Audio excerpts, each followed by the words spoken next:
This week on The Leak, with a scheduled meeting between Donald Trump and the Queen, people are worried about the Queen being embarrassed by attending an official function with an old, sexist, racist bigot with ties to the Nazis. But the palace has assured people that Prince Philip won't be there. Philippines President Rodrigo Duterte has said he would retire if anyone could prove to him that God was real, preferably with a selfie, going on to call God stupid and a son of a bitch. And if you want more hot takes on religion like that one, you can catch Duterte's 1-hour Netflix stand-up special, Killer in Manila, from the Philippines Fun Factory, from midnight this Friday. And Mark Latham has defended himself from Labor critics who are unhappy he's recorded robocalls promoting minor parties in the upcoming Longman by-election, with Labor figures labelling him King Rat, which is obviously ridiculous because there is no way Latham could ever rise to be in charge of a group of rats. This is The Leak.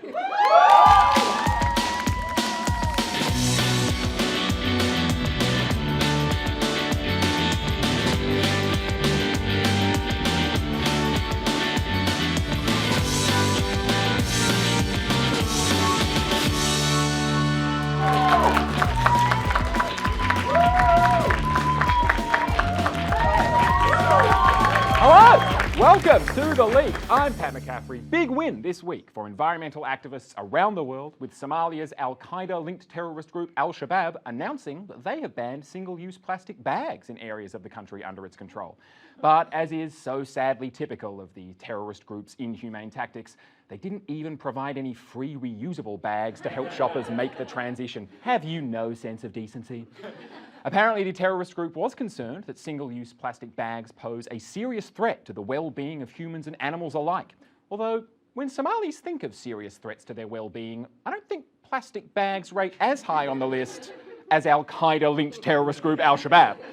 And at the risk of sounding like I'm offering advice to Al-Shabaab, I think they might be losing their edge as a terrorist organisation a little at this point. I mean, when you've gone from death to the West to reduce, reuse, recycle, I think you need to reevaluate where you're at. And now to Queensland, very much Australia's Somalia, where Pauline Hanson is preferencing an actual Nazi ahead of Liberal and Labor in the Longman by-election. Jim Salayam, and I've no idea if I'm saying his last name right, but I don't care, who wants to end immigration and abolish multiculturalism, has previously denied being a Nazi. But, as you can see in this photo here, he is a Nazi. That's him on the far right, by the way. But all this means he's not just a Nazi, but a liar, which is actually potentially worse. Because it's one thing to tell the Australian voters you want to abolish multiculturalism. Sure, some of them will go for that. But don't lie to us about it, you know? That's almost worse. I mean, it's not, because you're an actual Nazi. That's clearly the worst thing about you. But lying is a clear number 2 on that list. And then the Victorian Liberal Party has caused controversy with a flyer promoting their candidate Daryl Taylor in the apparently not at all safe Labor seat of Keysborough. In defending the ads, a Liberal Party spokesperson said, "Hey, you can't make out the colour of their skin at all. They could be any racial minority." But in bad news for the Liberal Party, it turns out that the photograph they used was actually from an English newspaper called the Evening Standard from all the way back in 2012. Easy mistake to make, though, I guess. You know, that's the thing with these crime gangs. They all look the same. But it's a joke. Our top story tonight concerns religious freedom. It's that idea that John Travolta accidentally stumbles upon while punching a producer and yelling, "It's not a cult, it's Scientology!" And ever since Henry VIII got all guillotine happy with Thomas More, it's an idea which has stood for people being allowed to believe whatever they want and worship however they want without the government declaring religions illegal. And in Australia, that's generally sort of how things are. Like, Jews are allowed not to eat bacon, Christians are allowed to celebrate Christmas while complaining that no one celebrates it anymore. And as is increasingly common, your high school acquaintance Kiara is allowed to set up market stalls offering earth crystals and spiritual readings because she spent too long in the health and well-being section of Dimmicks and now posts a lot of Facebook statuses about unlocking your chakras. But now, after the legalisation of same-sex marriage, there's concern that religious Australians won't be able to adhere to their religious beliefs in their everyday life. It's that tired argument that florists and bakers shouldn't be forced to provide services to same-sex weddings because, you know, 30 years from now, someone's going to make a film about the decision to legalise same-sex marriage in Australia and they'll need to base the bad guys on someone. Anyway, now the government has asked Philip Ruddock to examine what protections exist for religious Australians. And there's some concern that his review might recommend a broad right to discriminate against same-sex couples. And that concern might exist because Ruddock has previously defended the Howard government's decision to withdraw a war widow's pension from a man who'd had a 20-year relationship with a World War II veteran and blocked a gay man from getting married to his partner in Europe, making him the only Attorney General to perform an intercontinental cockblock. But while we're waiting for the death-adjacent Ruddock to complete his retirement project, Liberal Senator James Paterson, a man who looks and sounds way too much like a member of Slytherin, has emerged as a key figure in this debate with his proposal for a law to protect religious freedom. And while exactly what laws he's proposing remains unclear, what is becoming clear through the examples he uses is what he perceives the threat to be to freedom of religion in Australia. So, to his examples. First, there's rugby star Israel Folau, who, if you listen to Paterson, you'd think was being forcibly renamed the occupied territory since at least the 1967 Arab-Israeli War, Folau. Folau is a member of the Assemblies of God, so, somewhat unsurprisingly, he used Instagram to comment that God's plan for gay people who didn't repent was hell. And yes, Folau copped a lot of online abuse for saying that, presumably because people feel totally justifiably let down that they can no longer look to rugby union players for leadership on the complex moral questions of our age. And you know, after Shannon Noll blew up, pretty much the only leader they've got left now is Scotty Cam. But as an issue of religious freedom, what do we actually take from the Folau example? Well, Folau had some meetings with Rugby Australia and then nothing, really. He's still a member of the Assemblies of God, whatever that is, and he's still playing rugby union, whatever that is. Then there's Cooper's Brewery, who teamed up with the Bible Society to make a video to promote the idea that ordinary Australians could respectfully disagree about sensitive topics as long as they were drinking Coopers, because you know how alcohol tends to be great for diffusing potentially explosive social situations. But as a result of the ad, some pubs and clubs around the country stopped serving Coopers, forcing Coopers to release a video apology with all the charm and charisma of two people who've just had a lecture on quarantine from Barnaby Joyce. Now, quite apart from the question of why a Conservative politician is suddenly concerned that people aren't drinking enough alcohol, that's not really an issue of freedom of religion. That's just a boycott. They've been around for ages, whether it's, you know, the Olympics or Nike using sweatshops or Trump voters boycotting Netflix for being too diverse. Some people alter their consumer behaviour because they think they can change the world, and that's not annoying, it's adorable. And then lastly, there's Catholic Archbishop of Hobart, Julian Porteous, who was referred to the Australian Discrimination Commissioner after distributing a booklet called Don't Mess with Marriage. And at face value, that does sort of look like someone being taken to a tribunal for their religious beliefs. Until you discover that when Rabbi Shimon Cowan wrote a book which compared homosexuality to bestiality, said that gay people were trapped in their sexuality because of a ban on gay conversion therapy, and claimed that compounded promiscuity in male-male sexual relationships has contributed to AIDS, whilst possessiveness in lesbian relationships accounts for high levels of violence and abuse found in them, Porteous gave the book a quote for the cover describing it as a balanced, fair and courageous study of the nature of homosexuality. And you know what? I think he should be able to say that if he wants, if only so that the rest of us now know never to listen to another word Archbishop Julian Porteous ever says again. And not only do those examples show no substantive threats to religious freedom, but Senator James Paterson agrees there isn't a threat, saying he was not aware of any examples of people's religious rights being trampled or undermined since same-sex marriage was legalised, but that protections were still needed as reassurance. And it's great that Paterson is keen to protect Australia from future threats. It's a shame it's probably too late now to show him those climate change graphs, I suppose, and warn him all about fossil fuels. Ah, well, I mean, at least we'll have the freedom to worship whichever volcano god offers the best chance of survival now, I suppose. So yes, the examples Paterson uses don't really support his point, but they do demonstrate a broader point. The religious freedom he cares about is pretty much exclusively Christianity, when in fact, threats to religious freedom are most commonly directed in this country at Islam, like those Gold Coast residents who objected to a mosque that would cater to 200 rather than 40 Muslims because they've seen Field of Dreams and they know what build it and they will come means. Or the men in Queensland who take cameras into mosques and yell at people in the mosque until one of them gets angry, then they film that person getting angry so that they can release a video called Angry Muslim Can't Take a Joke plus BMX Tricks and Welding Tips. Because here's the thing, freedom of religion has to apply to everyone. And if you want to let people act the way that their faith demands they act, then guess what?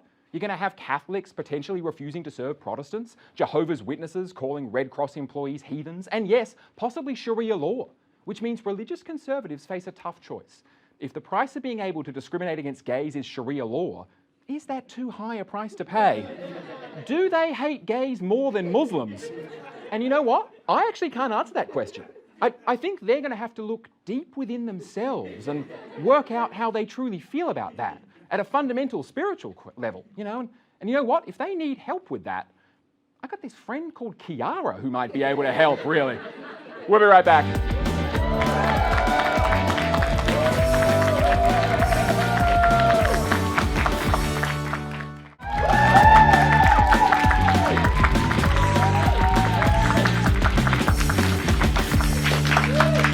Welcome back to The Leak. Well, a year ago, Peter Dutton and Malcolm Turnbull tightened regulations around the popular 457 visa, making permanent residency much harder to obtain for immigrants. Here to talk with us is my New York-born arch-nemesis, Eve Ellenbogen. Eve, you're an immigrant. How dare you? I'm white. Oh. sorry, I mean expat. That doesn't really work for me either. It's just, I feel sick anytime I hear the word pat. Hang on. But you're not wrong, McCaffrey. It has become much harder for us non-Australians to stay. Good. What's that? Nothing. No, it all sounds difficult. Yes, it is. Where I come from, children carry guns, women's rights are being repealed by the courts, and the coffee is just so bland. Eve, I have actually heard of America. It's drinkable. It's just a bit sweet. Anyway, sorry, how are you planning to stay? Well, it's tricky. With all of these new rules in place, the simplest way to get sponsored is through a relationship visa, meaning for me that I had no choice but to trap some hapless Australian idiot into dating me. I mean, Eve, you could always just get a job, though. That's right, Pat, no choice. So I went on a mission to find the dumbest penis-holding Australian I could.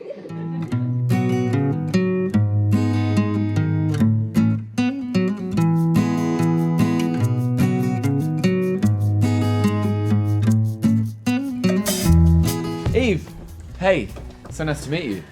Matt, you're fine. Thanks. Now, you say something you like about me. You're so exotic. Great, I like you. Oh. So did you get here okay? Shh, I have to take this. Oh.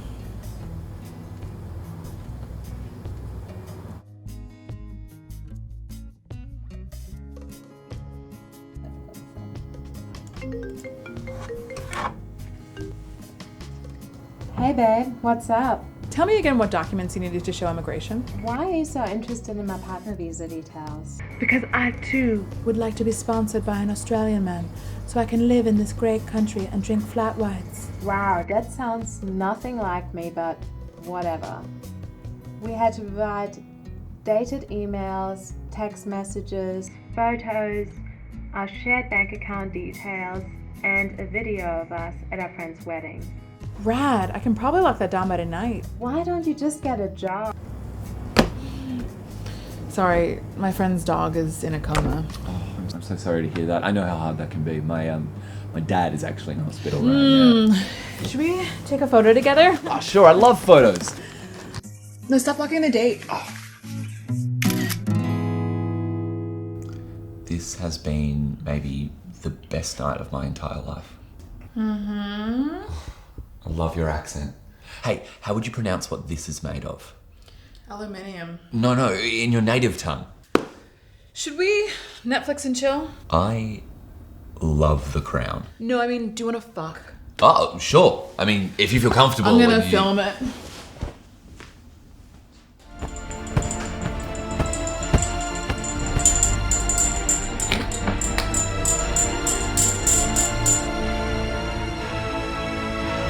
Elizabeth Alexandra Mary. I, Elizabeth Alexandra Mary. Take thee, Philip, Take thee, Philip. to my wedded husband. You know, Matt Smith was the worst doctor, but he is the best Prince Philip. Have It's like and to hold. they're royals, but they act like real people. All right, down to business. Let's roleplay. You're a real naughty lady. Tell me what you're gonna do to me. I'm gonna take a big shit on your chest. What the fuck? No! I'm sorry, it's just, Your chest is screaming for a steaming. Jesus, no! I meant, what are you gonna do to keep me in the country? Careful. You might make me come. Come on, try again. First, I'm going to hire the best immigration lawyer that I know. My dad, if he ever gets out of that coma. I'm getting so wet. Hashtag me too. Oh, keep going. Okay, then I'm going to make a bunch of financial commitments in both of their names. Oh, you're really good at this. Tell me more. Then I'm going to put my big, hard gas bill into your tiny little name. That doesn't even make sense. Yeah, it does. Your name's Eve. I'm gonna come. Open the border. Oh.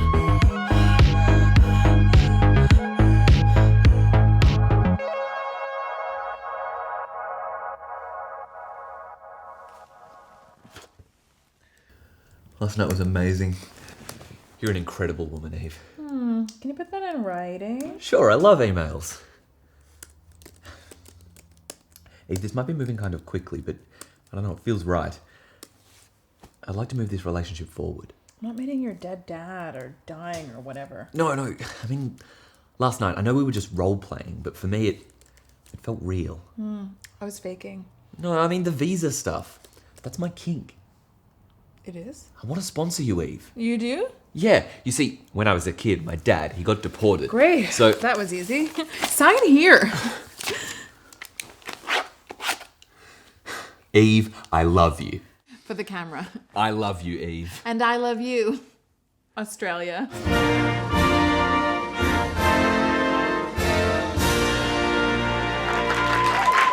Thank you. Please welcome our newly de facto couple, Matt and Eve. Thanks, Pat. It's going really well. Yeah, this is the third time I've done this, and it is by far my favourite. Hold on, did you say the third time? Yeah, it's my kink. No, you can't do that. Don't shame me! No, I mean, like, you can't sponsor more than 2 partners. That's the law, Matt. What? Oh, no. Well, this was pointless. Oh, well. Australian immigration law is no match for our love. Mark, you mean literally nothing to me. My name's Matt. Pat, you're single. Eve, for the last time, I'm gay. We'll see. What does that mean? Look, we'll be right back. Thank you, Eve Ellenbogen and Matt Young. We'll be right back.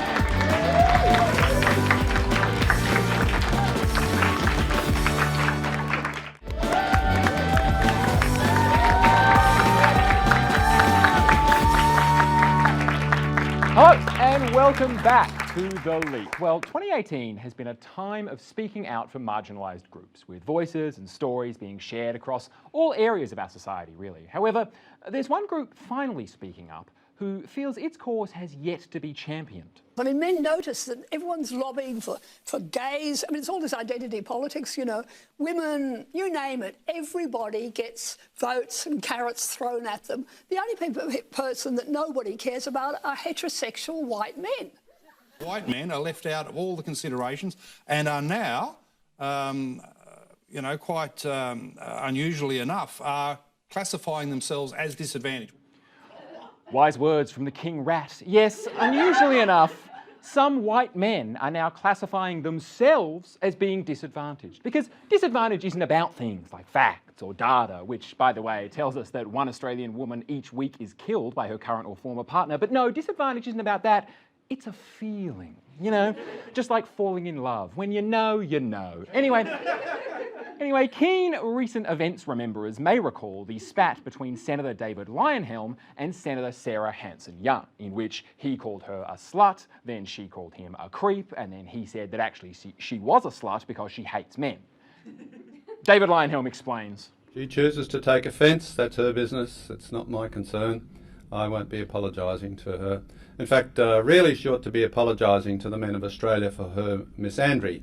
You know, she's a misandrist. That's the equivalent of a misogynist, only it's directed at men. Misandry. What exactly is it? To find out more, I brought my copy of the Oxford White Gentleman's Dictionary. See? It's a real book. Let's go here. There we go, yes. Misandry, the natural defence mechanism of old white men to any deviation from a male and white-centred worldview, which is perceived as a profound loss of privilege.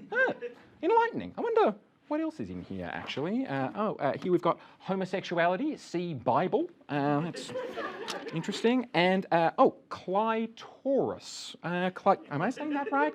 Mythical female feature used as a mechanism of sexual oppression to emasculate hardworking men who are good in bed. Anyway, for more, we go to noted feminist and the leak contributor, Eve Ellenbogen. Thanks, Pat. Yes, I've been looking into the dark and disturbing world of misandry. Hang on, wait.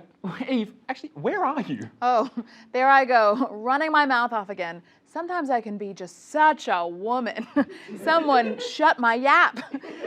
Sorry, Pat. I'm here undercover at the Center for Lovely Ladies of Quietude and Obedience, also known as Feminism Conversion Therapy.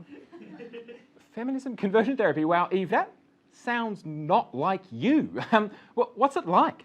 Well, it's been illuminating, Pat. Just last week, in response to a case where a man murdered both of his children and then himself, Mark Latham wrote that the CEO of White Ribbon Australia was a feminazi and a misandrist. Oh my God, what? You see, a feminazi is a woman who believes that women should have the same rights and freedoms as men. In other words, a monster. What? No, I mean what, as in how did Mark Latham Whereas pivot? misandry describes the behaviors created under the oppressive high heel of the matriarchy, which has kept men as second-class citizens for millennia. Eve, are you okay? Look, Pat, I'll tell you the truth. I really used to think that women were paid less, groped more, treated worse, blah, blah, blah, rape, rape, rape. But now, after listening to these brave white men tell their stories, I can see my mistake all along.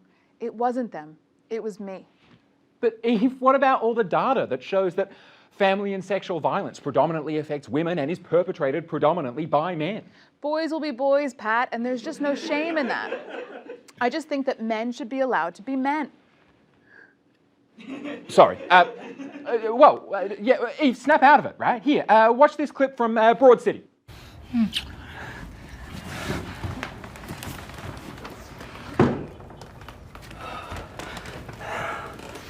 It's a shit show.